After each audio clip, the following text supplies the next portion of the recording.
بسم اللہ الرحمن الرحیم۔ السلام علیکم دوستو امید ہے آپ سب خیریت سے ہوں گے۔ اللہ آپ سب کو ایسے ہی خوش رکھے۔ دوستو نیدرلینڈ سے تعلق رکھنے والی اس جسم فروش لڑکی کی کہانی بہت ہی حیران کن اور ایمان افروز ہے۔ ایک ایسی لڑکی کی کہانی جس نے ساری زندگی گلیوں میں نوجوانوں کو بدکاری کی دعوت دی، حسن اور جوانی عروج پر تھی، جبکہ یہ خاتون ہر گزرنے والے نوجوان کو ہاتھ پکڑ کر گناہ کی طرف مائل کرتی۔ یورپ میں جسم فروشی نوجوان لڑکیوں کے لیے ایک آسان کاروبار ہے جس میں مشقت کم اور پیسہ زیادہ ہے، لیکن باوجود اس کے جسم فروش لڑکیوں میں خودکشی کا رجحان بہت زیادہ دیکھنے کو ملتا ہے۔ ایسی لڑکیوں کا کیریئر بہت زیادہ کم ہوتا ہے اور اکثر جوانی میں کسی خطرناک بیماری کا شکار ہو جاتی ہیں، جن کو حکومت کی طرف سے پروٹیکشن ہاؤس میں منتقل کر دیا جاتا ہے اور بقیہ زندگی موت کا انتظار کرنے میں گزار دیتی ہیں۔ بظاہر اس غلیظ دھندے میں مشقت کم اور پیسہ زیادہ ہے، مگر 30 سالوں کے بعد چہرے اور جسم پر بڑھاپے کے اثرات جنم لیتے ہیں۔ لوگ ان کی طرف نہ مائل ہوتے ہیں اور نہ تو ایسی عورتیں کہیں جاب کر سکتی ہیں اور نہ ہی معاشرے کا کوئی فرد ان بدکار عورتوں کو قبول کرتا ہے، جس کی وجہ سے اکثر لڑکیاں زندگی سے تنگ آ کر زندگی کا خاتمہ کر لیتی ہیں۔ ایسی ہی سبق آموز کہانی نیدرلینڈ سے تعلق رکھنے والی الیگزینڈرا ٹومی کی ہے، جس نے جوانی کا بیشتر حصہ گناہوں میں گزارا، اور اس طرح کے ایمان افروز واقعات عرب رسالوں میں اکثر شائع ہوتے ہیں، جبکہ الیگزینڈرا ٹومی کا یہ واقعہ بھی ایک عرب میگزین میں شائع ہوا، کیونکہ اس طرح کی ایک جسم فروش عورت کا دل اسلام کی طرف مائل ہوا۔ قبول اسلام کے بعد یہ خاتون بہت زیادہ روئی، اتنا روئی کہ اس کے پاس میں موجود ہر آنکھ اشک بار تھی۔ دوستو نیدرلینڈ کے شہر ایمسٹرڈم میں واقع اسلامک سینٹر کے سربراہ اور اس کا 12 سالہ بیٹا فارغ اوقات میں گلیوں میں نکل پڑتے اور لوگوں کے درمیان الطریق جنہ نامی کتابچہ لوگوں میں تقسیم کرتے، کیونکہ وہاں کھلے عام لوگوں کو اسلام کی دعوت نہیں دے سکتے، اس لیے یہی دعوت اسلام کا طریقہ اور ذریعہ ہے تاکہ اندھیروں اور گناہوں میں ڈوبے یہ لوگ ان کتابچوں کا مطالعہ کر کے ہدایت کی طرف آ سکے۔ یہ واقعہ آج سے 30 سال پہلے پیش آیا۔ یہ معاملہ روز کی بنیاد پر چلتا رہتا اور باپ بیٹا گلی گلی جا کر لوگوں میں کتابچے تقسیم کرتے۔ ایک دن خدا کا کرنا ایسا ہوا کہ شہر میں شدید بارشیں شروع ہوئی، گجب کی سردی اور اوپر سے تیز ہوائیں چلنے لگیں۔ خطیب کا 12 سالہ بیٹا، جس نے بہت سارے کپڑے زیب تن کیے تاکہ اسے سردی کا احساس نہ ہو سکے، اور اپنے باپ کو کہنے لگا، ابا چلیے میں تیار ہوں۔ خطیب صاحب نے بیٹے سے کہا، آج موسم کافی ٹھنڈا ہے، اس لیے آج نہیں جا سکتے۔ یہ سن کر بیٹے نے حیران کر دینے والا جواب دیا، ابا جان، بہت سارے لوگ آگ اور دوزخ کی طرف بڑھ رہے ہیں، ہمیں ان کو بچانا ہے۔ والد نے کہا، بیٹا اس موسم میں نکلنا ٹھیک نہیں، لیکن بچہ باضد تھا اور والد سے اجازت لے کر اپنا بیگ کتابچوں سے بھرا اور گھر سے نکل گیا۔ دوستو عام طور پر اس عمر کے بچے زندگی کی مستیاں لوٹتے ہیں، لیکن یہ ننھی سی جان افاقی ذہنیت کا شہکار تھا۔ راستے میں بھاگتے لوگوں سے ملتا رہا، کتابچے تقسیم کرتا رہا۔ قریب 2 گھنٹے بارش میں بھیگنے کے بعد اس کے پاس صرف آخری کتابچہ باقی رہا۔ چاروں طرف نظر دوڑائی لیکن کوئی نظر نہیں آیا۔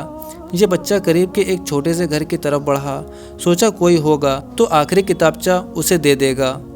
پاس پہنچا، دروازہ کھٹکھٹایا لیکن کوئی آواز نہیں آئی اور برابر دروازہ کھٹکھٹاتا رہا۔ جانے اس کے دل میں اللہ تعالیٰ نے ایسی کون سی بات ڈال دی تھی جو وہاں سے جانے کا دل نہیں کر رہا تھا۔ اس بار انتہائی زور زور سے دروازہ کھٹکھٹایا۔ کچھ لمحے بیت جانے کے بعد ایک خاتون دروازے پر آئی، جس کے چہرے پر حزن، افسردگی کے آثار نمایاں تھے۔ یہ ننھا سا بچہ مسکراتے لبوں اور نگاہوں کے ڈورے جھکا کر کہنے لگا، محترمہ، زحمت دینے کے لیے معذرت خواہ ہوں، دراصل آپ کو یہ بات بتانے آیا ہوں کہ اللہ تعالیٰ آپ سے بے حد پیار کرتا ہے اور اس نے مجھے آپ کے پاس بھیجا ہے۔ یہ آخری کتابچہ آپ کو ہدیہ کرنے آیا ہوں۔ یہ کتابچہ آپ کو اللہ کے بارے میں کچھ پیغام دے گا، وقت نکال کر اس کو لازمی پڑھ لیجئے گا۔ دوستو اس خاتون نے کتابچہ لیا اور شکریہ ادا کرتے ہوئے واپس اندر چلی گئی۔ اگلے ہفتے جمعے کا خطبہ ختم ہونے کے بعد وہ خاتون کھڑی ہوئی اور پورے مجمع سے مخاطب ہوتے ہوئے کہا کہ میرا یہاں کوئی جاننے والا نہیں اور نہ ہی اس سے پہلے یہاں آنے کا اتفاق ہوا۔ گزشتہ جمعے کو میں مسلمان نہیں تھی اور نہ ہی کبھی مسلمان ہونے کا خیال دل میں آیا تھا۔ میں نے اپنی جوانی گناہوں میں برباد کی۔ آج میں بالکل اکیلی ہوں۔ میرے جینے کا کوئی مقصد نہیں۔ گزشتہ جمعے کو جب زوروں کی بارش ہو رہی تھی تو میں نے ارادہ کر لیا تھا کہ خودکشی کر کے غم زندگی سے چھٹکارا حاصل کر لوں۔ لہٰذا میں نے اوپر کے کمرے میں جا کر رسی اور کرسی کے سہارے جان دینے کی ٹھان لی۔ میرے ہاتھ کانپ رہے تھے، جسم لرز رہا تھا، مگر کسی صورت ایک پل کے لیے بھی مزید زندہ نہیں رہنا چاہتی تھی کہ اس دوران میں نے دروازے کی کھڑکھڑاہٹ سنی اور اسی دستک نے مجھے گلے سے فندہ نکالنے پر مجبور کیا۔ بالآخر میں نیچے آئی۔ دروازہ جیسے کھولا تو ایک ننھی سی جان کا بھیگتا ہوا وجود میری نگاہوں کے سامنے زیر لب مسکرا رہا تھا۔ اس کی وہ مسکراہٹ اور آنکھوں کی چمک میں نے کسی انسان میں نہیں دیکھی۔ اس کی زبان سے ادا ہونے والا ایک ایک لفظ گوہر نایاب تھا۔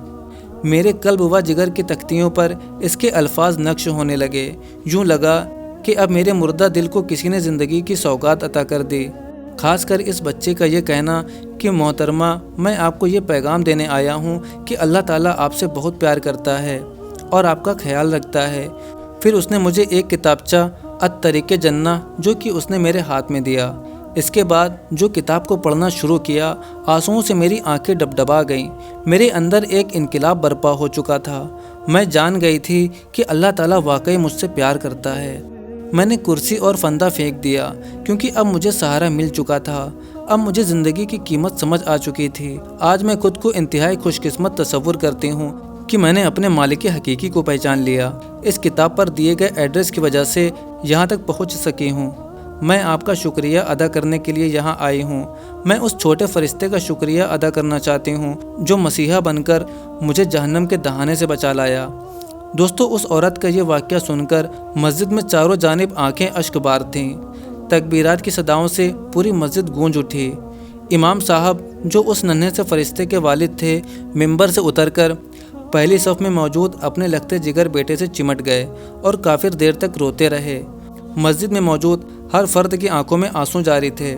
ایسا عبرتناک اور سبق آموز منظر ہر کوئی پہلی بار دیکھ رہا تھا کہ کیا ہمارے سینوں میں وہ درد، وہ کھسک موجود ہے جو اس ننھے سے بچے کے دل میں تھی۔ اگر قیامت کے دن یہ کافر اللہ تعالیٰ سے ہماری شکایت کرے کہ ہم نے اپنی ہر ٹیکنالوجی، اپنی ہر ریسرچ مسلمانوں تک پہنچائی تو مسلمانوں نے ہم تک اپنے دین اور اللہ کے احکامات کیوں نہیں پہنچائیں، تو اس وقت باحیثیت مسلمان میرا اور آپ کا کیا جواب ہوگا؟ سوچئے گا ضرور۔ دوستو، آپ کو آج کا یہ ایمان افروز واقعہ کیسا لگا؟ ہمیں کمنٹ کر کے ضرور بتائیے۔ ویڈیو پسند آئی ہو تو ویڈیو کو لائک کریں اور زیادہ سے زیادہ شیئر کریں۔ اب ملتے ہیں آپ سے ایک اور ریورٹ مسلم کی سٹوری کے ساتھ۔ تب تک کے لیے اپنا بہت سارا خیال رکھیں۔ السلام علیکم ورحمۃ اللہ وبرکاتہ۔